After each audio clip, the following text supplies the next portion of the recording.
Hello friends, आज हम लोग मोहम्मद गोरी के साम्राज्य का बंटवारा देखेंगे। मोहम्मद गोरी ने एक विस्तृत साम्राज्य का निर्माण किया था, जिसमें गजनी, गौड़ और भारत के कुछ प्रदेश शामिल थे। कहते हैं कि मोहम्मद गोरी का कोई उत्तराधिकारी नहीं था, यानी कि मोहम्मद गोरी निसंतान थे। तो इसलिए मोहम्मद गोरी के उत्तराधिकारी न होने के कारण वो गुलामों को ज़्यादा तहजीब देते थे, गुलामों को ही पुत्र समान मानते थे। यही कारण है कि उन्होंने गुलामों को अच्छे अच्छे पदों पर नियुक्त कर रखा था। यही कारण है कि जब मोहम्मद गोरी की मृत्यु होगी तो उसके गुलाम सेनापतियों ने गोरी के साम्राज्य को आपस में बांट लिया। हुआ यूँ कि जिस सेनापति के जिस क्षेत्र पर नियंत्रण था वह वहाँ स्वतंत्र शासक की हैसियत से शासन करने लगा। ठीक है, कहते हैं जो उस समय के 3 महत्वपूर्ण सेनापति थे मोहम्मद गोरी के, जो इस प्रकार है। पहला, हम लोग इंडिया का इतिहास पढ़ेंगे, भारत का इतिहास, इसलिए कुतुबुद्दीन ऐबक को पहले लेंगे। ठीक है, तो कुतुबुद्दीन ऐबक जिसके अंडर में आगरा, दिल्ली और लाहौर का शासन का प्रभार था। ठीक है, तो कुतुबुद्दीन ऐबक ने आगरा, दिल्ली और लाहौर पर अपना स्वतंत्र रूप से शासन करना शुरू कर दिया। ठीक है, दूसरा महत्वपूर्ण शासक था गुलाम नासरुद्दीन कुबाचा, जिसके हिस्से में सिंध और मुल्तान का क्षेत्र आया था, क्योंकि इससे पहले नासरुद्दीन कुबाचा सिंध और मुल्तान पर ही सेनापति का कार्य कर रहे थे और वहाँ की प्रशासनिक कार्रवाइयाँ देख रहे थे। तो हमने जो पहले बताया कि जिस सेनापति के पास जिस क्षेत्र का अधिकार था वही पर वो स्वतंत्र शासक की हैसियत से शासन करने लगे। तो इस प्रकार ये सुल्तान और मुल्तान पर शासन करने लगे। अगला और सबसे महत्वपूर्ण कह सकते हैं, जो सभी सेनापतियों में, तीनों गुलाम सेनापतियों में सबसे वरिष्ठ सेनापति थे ताजुद्दीन एल्दौज। ताजुद्दीन एल्दौज जो कह रहे हैं ना, सभी सेनापतियों में सबसे वरिष्ठ सेनापति थे। इनको गजनी साम्राज्य का मुख्य इलाका क्षेत्र कहेंगे, गजनी और गौड़ मिला, यानी कि यह गजनी और गौड़ के स्वतंत्र शासक की हैसियत से वहाँ शासन करने लगे। लेकिन होगा यूँ क्योंकि तीनों शासकों के बीच में आपस में एक दूसरे के प्रति विरोध आ जाएगा, क्योंकि जो भी होंगे यहाँ पे तीनों सेनापतियों में, तीनों का एक ही उद्देश्य रहेगा कि पूरे गोरी के साम्राज्य पर अपना अधिकार कायम करे। इसलिए जब सिंहासन पर कुतुबुद्दीन ऐबक बैठेंगे तो बैठते समय ही ऐबक को गोरी के अंतराधिकारियों के साथ विद्रोह का सामना करना पड़ेगा। ठीक है, तो इन विद्रोहियों को शांत करने के लिए कुतुबुद्दीन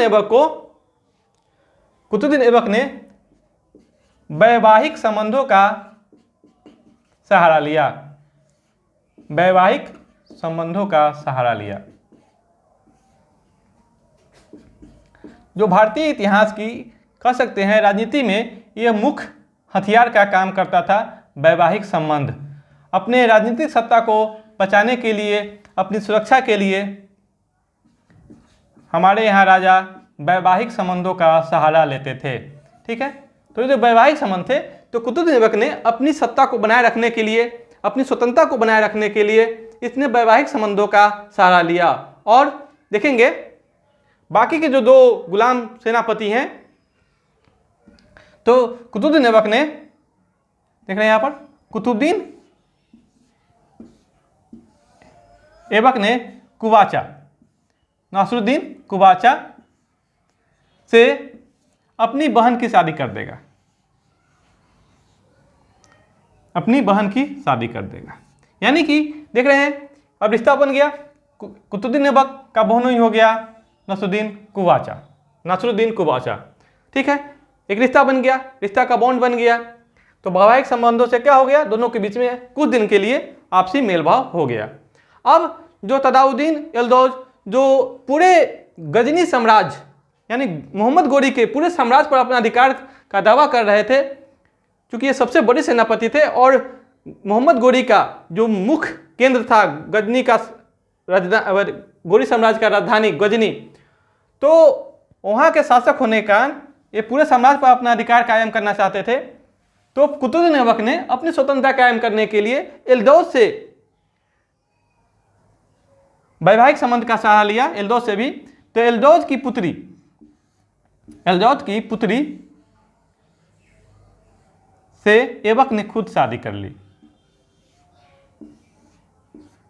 देखिए खूबसूरत एक रिश्ता का बॉन्ड हो गया। अब तीनों के बीच में आपसी एक रिश्ता आ गया, ठीक है। और यही नहीं, कहते हैं कुतुबुद्दीन ऐबक को यही नहीं समस्या का समाधान हुआ, बल्कि इन्होंने एक अपना गुलाम रखा था। गुलाम कौन था? इल्तुतमिश। कुतुबुद्दीन ऐबक जो खुद मोहम्मद गोरी का गुलाम था, कुतुबुद्दीन ऐबक ने भी एक गुलाम रखा था, इल्तुतमिश। इसीलिए इल्तुतमिश को कहा जाता है गुलामों का गुलाम।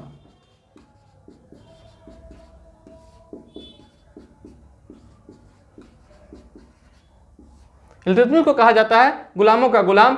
इल्तुतमिश कुतुबुद्दीन ऐबक के सभी गुलामों में सबसे सर्वश्रेष्ठ गुलाम था और इसके पास काफ़ी प्रशासनिक और योग्यता थी, काफ़ी कुशल सेना नायक का क्या था, इसके गुण थे। यही कारण है कि इल्तुतमिश से भी कुतुबुद्दीन ऐबक को खतरा रहेगा। तो इसी कारण कुतुबुद्दीन ऐबक ने अपनी पुत्री की शादी कुतुबुद्दीन ऐबक ने अपनी पुत्री की शादी किससे कर देगा? इल्तुतमिश से कर देगा। और यही नहीं, उससे शादी करने के बाद, अपना दामाद बनाने के बाद, उसे बदायूं का, जो कि भारतीय क्षेत्र में, कुतुबुद्दीन ऐबक के क्षेत्र में, साम्राज्य में बदायूं उस समय का सबसे बेहतरीन प्रांत था, जहां आमदनी का जरिया अधिक था। तो उसे बदायूं का शासक बनाकर इसे संतुष्ट किया, ठीक है। यानी कि कुतुबुद्दीन ऐबक ने अपना स्वतंत्रता कायम करने के लिए इतने सारे जो काम किए, उसमें वैवाहिक संबंधों का क्या किया? सहारा लिया। देख रहे हैं मुख्य बिंदु क्या है? वैवाहिक संबंधों का सहारा। यही नहीं, चूंकि मोहम्मद गोरी का गुलाम था कुतुबुद्दीन ऐबक, तो मोहम्मद गोरी के बनने के बाद मोहम्मद गोरी का कोई उत्तराधिकारी, उसके वंश का ही कोई उत्तराधिकारी कुतुबुद्दीन ऐबक को दास्ता से मुक्ति दिला सकता था। तो इसके कारण कुतुबुद्दीन ऐबक ने मोहम्मद गोरी के भतीजा गयासुद्दीन मोहम्मद की खोज की, ठीक है। और उसे बहुत सारा संपत्ति देकर, बहुत सारा सम्मान देकर 1208 ईस्वी में, देख रहे हैं, 1208 ईस्वी में दास्ता से मुक्ति पा ली। यानी कि जो उस पर दासत्व का प्रभाव था वो अब समाप्त हो गया, ठीक है। क्योंकि मोहम्मद गोरी के वंशज होने के नाते गयासुद्दीन मोहम्मद ही उसे दास्ता से मुक्ति दिला सकते थे। तो 1208 ईस्वी में गयासुद्दीन मोहम्मद ने उसे कुतुबुद्दीन ऐबक को क्या किया? दास्ता से मुक्ति दिला दिया। यही नहीं, गयासुद्दीन मोहम्मद ने कुतुबुद्दीन ऐबक को सिंहासन, छत्र, राजकीय पताका, नकारा आदि भेंट करके उसे स्वतंत्र शासक के रूप में मान लिया। इस प्रकार हम लोग देखते हैं कि मोहम्मद गोरी के साम्राज्य का बंटवारा जो 3 महत्वपूर्ण गुलाम सेनापतियों ने किया, तो उसमें कुतुबुद्दीन ऐबक ने जो आगरा, दिल्ली और लाहौर पर कब्जा करके अपना स्वतंत्र शासन चलाया, तो यही आगे चल करके कुतुबुद्दीन ऐबक ने आगे चल करके भारत में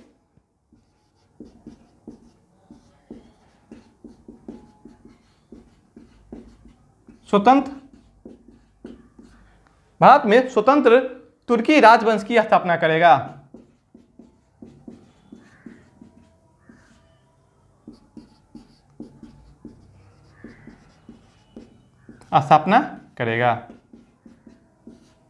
जो भारतीय इतिहास में अनेक नामों से परिचित है, जैसे गुलाम वंश। अनेक इतिहासकारों ने अपना अपना अलग अलग नाम दिया है। गुलाम वंश,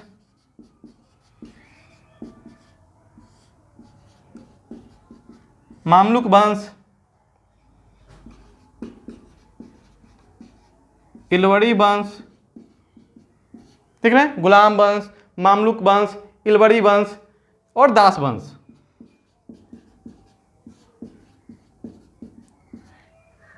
भारत में स्वतंत्र एक अलग तुर्क राजवंश की स्थापना हो जाएगी, जो भारतीय इतिहास में गुलाम वंश, दास वंश, इलवरी वंश और मानुक वंश के रूप में हमारे सामने आएगा। तो आज आगे चल करके जो हमारा टॉपिक होगा भारतीय तुर्क राजवंश में, तो होगा गुलाम वंश। गुलाम वंश जो 1206 ईस्वी में, क्योंकि अभी इसी काल में आपको मोहम्मद गोरी की मृत्यु हो जाएगी, तो 1206 ईस्वी में क्या होगा, इसकी शुरुआत हो जाएगी।